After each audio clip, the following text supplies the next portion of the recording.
জয়গুরু বন্ধুরা, এই দেখুন আমাদের এখানে কীরকম বৃষ্টি হচ্ছে 2 দিন ধরে। তো জল সব আটকিয়েছিল, জল বেরোতে পারছিল না, তাই কোদালটা নিয়ে বেরিয়ে গেলাম। বৃষ্টিটা একটু থামতে পুরো ভিজেই গেছি। তো না যদি এটা জল আটকিয়েছে, না যদি আমি নালিটা কাটি ভালো করে, তাহলে জলগুলো সব বাড়ির ভিতরে ঢুকে যাবে। আমার দোকান আছে, দোকানের উপরে জলটা উঠে যাবে, নিচে নিচে যেহেতু নালি করা আছে সাইড দিয়ে জল চলে যাবে।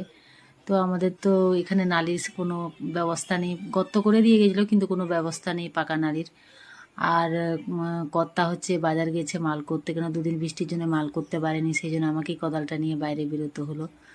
তো বন্ধুরা দেখতেই পাচ্ছেন কি অবস্থা চারিদিকে। আমাদের ওই পাশটায় নালি হয়েছে কিন্তু এই পাশটা আমাদের নালি হয়নি, সব পরিষ্কার করতে হচ্ছে, জলটা ভালো করে বেরোচ্ছে না। না যদি বের করি তো আমাদের অবস্থা খুবই খারাপ হবে। আর বারবার করে আমার কর্তা মাল নিয়ে চলে আসছে বাজার করে, বারবার ডাকছে যে ভিজছো কেন, শরীর খারাপ হয়ে যাবে, জ্বর হয়ে যাবে। এখন ওই